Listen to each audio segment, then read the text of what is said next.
يا بنتي يا لواحظ، مالك يا بنت؟ يوه، دايما اشوفك حزينه ومكسوره ودايما تعيطي. في ايه؟ هو مفيش حد اتجوز غيرك يا اختي؟ انا حالي حال، انا حزينه من جواي ومش عارفه اعمل ايه. بحاول اراضي حماتي على قد ما اقدر. ايوه، انا كنت بعاملها وحش الاول وكنت كرهاها، بس لما لقيت امي قاسيه عليا وبتعاملني وحش وحماتي بتعاملني حلو وانا بعاملها وحش، قلت ليه؟ طب ما هي دي امي اهي، ماني محرومه من حضن الام وحنان امي. طب وليه حماتي ما تبقاش ام؟ لما عاملتها كويس لقيتها حنين وبتخاف عليا وبتحبني، بس المشكله مش في حماتي. ايوه، المشكله مش في حماتك، يبقى في سبع البرمبه. امال ايه؟ هو في غيره يا اختي؟ ده اول ما اتجوزك، اول ما شطح نطح راح يتجوز واحده عليك، ودلوقتي اهو شغال وبيكسب فلوس. ايه ناقصه ايه تاني؟ المشكله اللي انا كنت في المستشفى، كنت تعبان، كنت رايحه اكشف، قعدت جنب واحده، قعدنا نحكي مع بعض ونحكي، وقعدت تقول جوزي جوزي. انا ما حطيتش في دماغي، والاخر ذكرت اسمه، قلت الله ده تشابه اسماء، والاخر هاكتشف ان هو متجوز واحده عليا ومخلف منها كمان. يا مرار الطافح يا اختي. يا نهار ابوه اسوح، متجوز ومخلف ولا باين عليه ابدا؟ طب المره الاولانيه وربنا فضحه وكشف سر، المره دي خبى ازاي عليك؟ ده انت حلو وجميله وصغيره وخلفتي له الولد والبيت، يتجوز عليكي ومخلف؟ يا حلاوه يا ولاد. شفتي يا بنت؟ صدف صدف اهو. انت كنت من يومين بتقولي انا عايزه اروح اكشف، قلت لك يلا بينا، قلت لي لا بعدين، وشوفي رحت في اليوم وفي الساعه ونفس العياده اللي رايحه تكشفي فيها وتكتشفي الموضوع. طب يا اختي هتعملي ايه بعد ما عرفتي؟ هو ايه بايدي؟ هتكلم اقول له انت اتجوزت عليا واتجوزت قبل كده؟ لا، انا هسكت خالص ومش هتكلم، وهستنى اشوف ايه اللي هيحصل. كويس ان ربنا بيكشفهولي بدري بدري، ده انا شغلي كله في الكوافير، كل شغلي بصرفه على البيت، واعمل ايه تاني وهو شغلي مش مكفين. ده انا بركب مواصلات وبجيب سندوتشات، ده ساعات كان بياخد مني مواصلاته، هو شغله انا بستفيد بيه؟ ده شغلي انا اللي بصرف بيها على الدار وعلى الولاد وعلى امه. بصراحه يعني امه بتقبض المعاش بتاعها برضه بتحطه في الدار، انا ما بشوف لهوش قبض ابدا، كل شويه يشتكي وتاريخ متجوز وبياخد القبض يصرفه هناك، ولما يتزنق يستلف مني. أنا محتاج فلوس، الغلط عندي أني اللي خليته يعمل فيا كده، أنا اللي شايلة الدار وشايلة عياله وشايلة كل حاجة وسايباه أقول أهو بيشتغل وخلاص، أي قرش ولا شايفة قرش ولا شايفة جنيه. أنا اللي عملت في نفسي كده، أنا هسكت خالص وهستنى زي ربنا ما كشفهولي. أنا مستنية عدالة ربنا. يا مأمن الرجال، يا مأمن المية في الغربال، رجالة خاينة، كام سنة متجوز ومحدش يعرف؟ يا ترى جوزي أنا كمان يكونش متجوز عليا يا ولاد؟ أنا عايزة أعرف حاجة، أنا قلت لك مليون مرة ما تمشيش معايا باللبس دي، إيه؟ وبعدين قلت لك يحلق شنبك ودجنك، ده أنت حنكك مش باين يا راجل من الشنب، وده مالي متلفع لي بالبتاع اللي على راسك وماشي لي بالفليلي. امشي يا راجل، أنت فضحتني، ما تمشيش معايا. جرى ايه يا ولي؟ مالك في ايه؟ وانت مالك؟ شنبي واني حر فيه ولجني واني حر فيه، انت مالك انت؟ وبعدين اني اللي ماشي معاكي ولا انت اللي ماشيه معايا؟ ها؟ يلا يا وليه غوري من هنا وخدي ابنك اللي شبهك ده هي تاخدك انت وابنك. شبه مين يا راجل انت؟ ده الولد طالع شبهك بالظبط، وهبل وعبيط شبهك. روح، لا شغله ولا مشغله وقاعد لي في الدار كده اهو جارفني، ربنا ياخدك. خد ابنك وامشي من هنا، انت عارف اني اخر مزهق منك هرفع عليك قضيه خلع واخلعك وتبقى مخلوع ينعل ابو اليوم اللي انا عرفتك فيه. ده أنا من يوم ما اتجوزتك ابويا مات وورثي ما خدتهوش والدنيا كلها اتطربقت فوق دماغي، ده انت وشك فجر عليا، ده هي تاخدك ما ترجعك. يلا يا ابني اما نشوف اخرتها مع امك. قال عايزاني ابقى المخلوع، انا هخليكي المخلوعي وتاخدي ابني كمان معاك. مش عاجبك الدجن والشنب؟ الله يرحمك يابا، كنت دايما تقول انا عايز البيت مفتوح، اطبخوا بزياده عشان ممكن يطب علينا اي حد، وما تقفلوش باب الدار طول ما احنا صاحيين، من ساعه ما نقوم الصبح من النوم يفضل باب الدار مفتوح عشان الرزق يدخل وعشان خاطر الضيوف. اعملوا اكل بزياده، اعملوا عيش بزياده. الله يرحمك وربنا يسامحك يما، ربنا يسامحك على اللي انت عملتيه فينا. مفرجه الخمس بنات والصبيان، فرجتينا عن بعض، خلتينا نكبر ونطلع واحنا مش بنحب بعضينا. زرعت الكره جوانا، كنا بنحب بعض وكويسين. كان يصعب عليك تشوفينا متجمعين مع بعض، ولا بنت بتسأل على التانية، ولا واحدة بتزور التانية. لو واحدة فيهم ماتت محدش هيعرف. الله يسامحك، خربت البيت وشردتينا. واحدة غيرك كانت تسيب الباب مفتوح وتفضلي قاعدة وتعمري الدار، لكن سبتيها تتخرب ورحت عشتي في دار تانية. لا حول ولا قوة إلا بالله العلي العظيم. سلام عليكم. وعليكم السلام ورحمة الله وبركاته. عاش من شافك يا أختي، وانت تغيبي غيبتك، ولما تجيلي حزينة ومعيطة أكيد عندك مشكلة. هي ما احنا ما بنعرفش بعض غير في المشاكل. جرى ايه يا أختي؟ ده أنا كنت معدية بالصدفة كده، قلت أما أبص على الدار. وحشني أيام زمان، وأيام كنا بنتنطط وما كانش عاجبنا لا أكل ولا شرب ولا عيشة، وكنا عايشين. بيت كان مجمع اخواتي وابويا وامي والدنيا حالها. انا تعبانه يا بنت، تعبانه وحزينه ومش مبسوطه في الجوازه اللي انا عايشه فيها دي. الراجل اللي معايا دي هيشلني، ده ما فيش شغلانه، ما بيشتغلش، قاعد مربي دجنه ومربي لي شنبه وعمال ياكل شنبه كده، هو يجي ياكل شنبه ولا راضي يروح يحلق. يقول لي وانا ادفع عليه اي فلوس في حلاقي؟ سيبيه. هو انت اتعاركتي مع جوزك عشان شنبه ودجنه؟ ما هو حر يا اختي، يربيه ولا يخلع، واكش يخلع وشه كله. الله، مش دي جوازه برضه؟ مش دي اللي انت هربتي ورحتي اتجوزتيه؟ قال يعني امي مكفرانه ومزهجاني. طب ما يا اختي اتجوزتنا كلنا جوازات صيدتيه. انت رحتي اخترتي راجل عاطل، لا بيشتغل ولا خايف عليكي ولا بيحترمك ولا بيحترم اخواتك ولا اهلك، وخلفتي منه ولا هيطلع لمين؟ هيطلع لابوه. كتر خيرك يا اختي، جايه افضفض معاكي تبكيني بدل ما تاخدي بايدي وتقولي لي اعمل ايه. انا مش عارفه اعمل ايه. اطفش يعني اطفش؟ اسمعي يا بنت انت، بلاش يا اختي الشويه اللي انت بتعمليهم دول. تطفشي ايه؟ ما تغوري في 60 ده. ما انت طفشتي قبل كده ورحتي اتجوزتيه وخلفتي منه، جايه دلوقتي ما تطفشي؟ الله، واحنا مالنا احنا؟ انت سمعتك سابقاكي، الناس كلها بتتكلم عليكي وبيقولوا ماشي غلط. وايه؟ ماني بشتغل. شغل ايه؟ اعملي حسابك، اي قرش هتاكلي منه ابنك يكون جاي من مال حرام، ابنك يطلع ابن حرام. مش ابن الحرام اللي يجي من غير جواز، لا، ابن الحرام ولا بنت الحرام اللي يتصرف عليها مال حرام، ما انتش عارفه مصدره. خدي بالك يا اختي من صحتك ومن نفسك، واعرفي كده ان مفيش حاجه باجيالك ولا دايمالك غير رضا ربنا. كلمتين حطيهم حلقه في ودانك تعملي بيهم، ما تعمليش انت حره. اني نصحتك، روحي يا حبيبتي، روحي يما شوفي عيشتك وحياتك. عايزاني اعمل لك ايه؟ اقول لك روحي اتطلقي منه واجري اتجوزي؟ لا يا اختي، خليكي دي اللي راجل ولا دي اللي حيطه. ما هو كده الناس بتتكلم عليك. لو اتطلقتي وعشتي لوحدك هيبقى الكلام كده اهو، يا حلاوه يا ولاد زي الرز. امال ايه؟ وتفضحينا اكتر ما انت فضحانه. امشي يا بنتي من وشي، امشي. انا كنت جايه افتكر حاجات، نسيتيني حياتي وانا هشيل همك؟ لا، ده اللي بيشيل جربه مخرومه بتخر على دماغه. روحي يا حبيبتي، طريقك مش طريقي. انا لا هدخلك داري ولا قعدك عندي، انا متجوزه وبصراحه كده اخاف على جوزي منك. روحي، الله يسهل لك بعيد عننا، ولا اقول لك خليكي انت هنا، ياكش عفاريت يطلعوا لك ياكلوك، انا اللي همشي. كتر خيرك يا اختي، كتر خيرك يا اختي، هي دي صله الرحم يا ولاد. اختي جايه لها عشان خاطر اروح اقعد معاها في الدار تحمي اختها، مش عايزه تدخلني عندها الدار. وقال ايه؟ خايفه على جوزها مين؟ يا اختي روحي شوفي جوزك يا اختي، ده جوزك كل يوم مع واحده وبيخرج مع النسوان. قال جوزي جاء. جوز مين يا حبيبتي؟ انت فاكره جوزك بيحبك وعايش معاكي وراضي بالعيشه؟ لا. ايوه يا اختي، انا صايعه وبعمل كل حاجه وانا حره، بس انا شفت جوزك كم مره بيخرج مع النسوان. روحي دوري، اللي بيته من جزاز ما يحدفش الناس بالطوب. هو انت جد الكلام اللي انت بتقوليه ده يا بيت؟ انت جده؟ جوزي يا حبيبتي ما بيعرفش ستات، جوزي محترم. ولا انت عايزه تشوهي سمعته زي سمعتك؟ ما هي بايظه.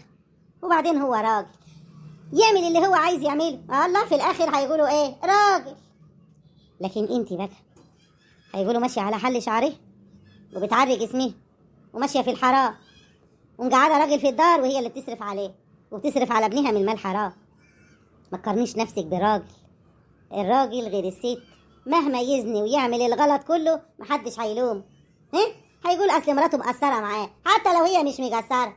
لكن انتي هيقولوا ايه؟ ولا انتي يا اختي سادة ودانك وعامية عينك ومش شايفه الناس بتتكلم وبتقول ايه عليك؟ انا اختك وبقول لك الحقيقه، لو انا مش عايزاكي تبقي كويسه مش هنصحك. انا بنصحك لاخر مره، امشي عدل وخدي بالك من حياتك، فضحتينا. روحي شوفي لك حد تاني توجعي بين، جايه توجعي بيني وبين جوزي؟ ده احنا محدش بيسمع لنا حس. وتفتكري لو جوزي بيعمل الغلط انا هتكلم؟ لا يا حبيبتي، براحته. لكن اختي احاسبها. المره الجايه لو سمعت عنك اي حاجه محدش هيدفينك تحت رجليكي غيري انا. اوعى تكوني فاكره يا بنتي ان انا طيبه وغلبانه، لا، انا دايما بكون ردة فعل مش فعل. خدي بالك مني كده واعرفي. يلا يا حبيبتي، مع الف سلامه. بتعايريني يعني عشان اتجوزت واحد عاطل وانت متجوزه واحد غني ومعيشك في دار كبيره واكل وشرب وعايشه مرتاحه. بتعايريني على اختياري. ما وريتك اني عايزاه يطلقك، نفسي اشوفك متطلقه ومتمرمطه كده اهو. انا هعرفك. هي فاكراني معرفش اعمل حاجه؟ لا، ده انا اعرف كتير. بس انا لازم اخد حته من قطرها. انا كنت عايزه اخش الدار بس هي مرضيتش. بس انا برضو هروح ليه. ايوه، واتمسكن برضو واروح اخش عندي اخد حته من قطرها، وانا هخليها تتمرمط. طول عمري وانا بنت وانا بكرهها. هي الوحيده اللي دايما تتكلم، قال يعني هي عارفه ربنا واحنا كفره ما نعرفوش ربنا. ان ما وريتك. قول لي يا حاج، هتعمل ايه؟ انا مش هستحمل اشوف بنتك. لا، البنت تعبانه نفسيا وعصبيه. احنا جايين ليه عشان نشوف الموضوع هيوصل لفين. ماشي يا حاج، ما احنا جايين ليه؟ ما عشان نحلوها. انا مش هستحمل اشوف بنتي كده. جرى ايه يابا؟ ماني مفهمك كل حاجه. الله، وانت عارف الجوازه اللي هو جوزها دي دلوقتي الموضوع مش عندي انا يا جماعه. هي قالت له يطلقني ويطلعني من الدار. انا اللي استحملت وقلت مش مشكله عشان هو اتجوز من ورايا وطلع مخلف ولد وبيت. قلت يا بنتي مش مشكله، وربنا رضاني وخلفت اني كمان. المشكله يابا اللي هي بتقول له طلقها وطلعها من الدار، وانا اللي هقعد في الدار دي. طيب يابا، انا اروح فين؟ انا هربي ابني يابا من غير اب؟ اروح اعيش بره؟ يعني ايه تعيشي بره وابوك عايش؟ تيجي تعيشي في دار ابوك؟ طالما هي خلاص حطت عينها على الدار وقعدت في الدار بعيالها، خلاص تعالي عيشي في دار ابوك. الله، الدار واسعه وكبير، عيشي براحتك فيه وربي ابنك وكولي واشربي وبرطعي في دار ابوك. الله، جرى ايه يا بنت يا جمالات؟ في ايه يا بنت؟ انت اللي كنت ورده منوره والضحكه ما بتفارقش عينك ولا وشك، بقيتي كده اهو. ليه؟ سيبي لهم الدار وتعالي معايا. يعني جاي النهارده عشان اخدك معايا، اوعدك هربي ابنك احلى تربيه. مش بالدار يا بنتي ولا بالفلوس ولا بالورث، خليهم يشبعوا. اسمعي كلام ابوك يا بنت يا جمالات، احنا كبرنا يا اختي وعايزين نرعوك يا بنت. الله، طب ما هي بنت الدار واسعه، عيشي براحتك يا حبيبتي، عيشي براحتك. هو انا عاد عندي في الدنيا غيرك؟ ما راضي خلاص، راضي اخوكي مات، ما باجيش الا انت يما. هو انا يا بنتي عندي غيرك؟ ده حتى عيال اخوكي ما فيش ولا واحده فيهم بتيجي تسال ولا تقول ستي مالها ولا جدي ماله، ولا بيدوروا على حد. منها لله امهم، هي اللي جاسيه كرهت الدنيا كلها ببعضيها. قومي يما، قومي هاتي هدومك وهاتي ابنك وتعالي معانا. تعالي قومي قبل هي ما تنزل من فوق وتقعد تزعق وتجعر ولا هو يتكلم. قومي يا بنتي. يعني انتوا شايفين كده؟ شايفين ان انا اسيب داري واخد ابني وامشي كده بعد السنين دي كلها؟ بعد 16 سنة عايشة معاه من غير خلفة، والاخر يوم ما اخلف الاقيه يجيهم يتجوز عليا ويجيبها لي كمان يقعدها في الدار ويطردوني؟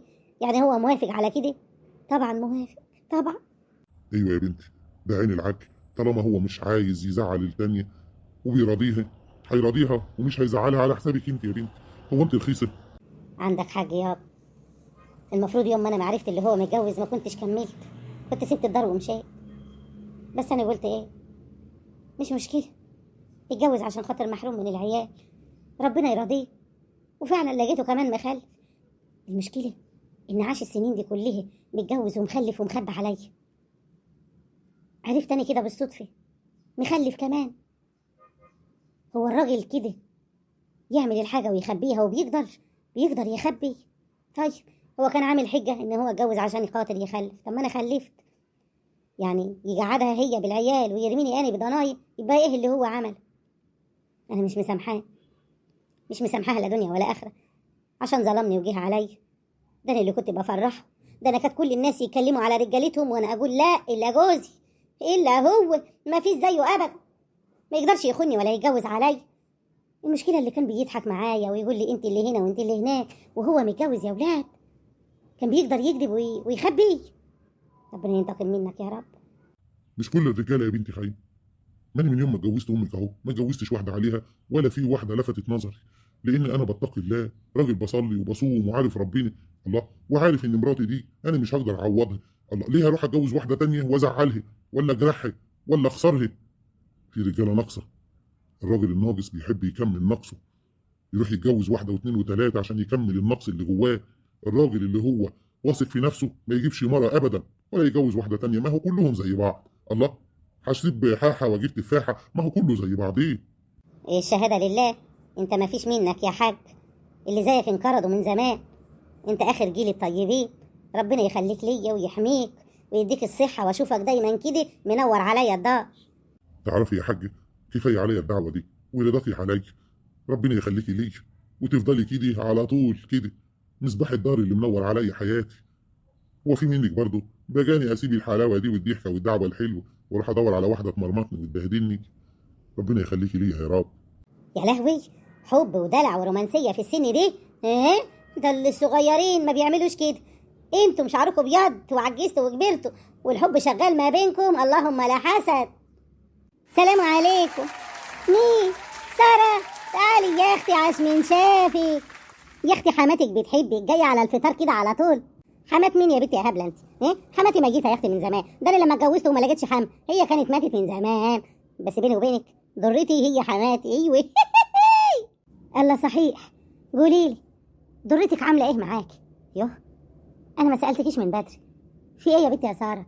ما تقولي يا بنت. ضرتي هو انا بحبها وبعتبرها اختي، بس يا بنت اللي انا اكتشفته، الست لما بيتجوز عليها جوزها مهما كانت الست اللي جايبها دي حلوه وحشه طيبه شريره، في برضه حاجه بتزعل. مراته زعلانه منه قوي، وكل ما تشوفني احسها بتحبيني، بس هي زعلانه من اللي جوزها عمله فيها.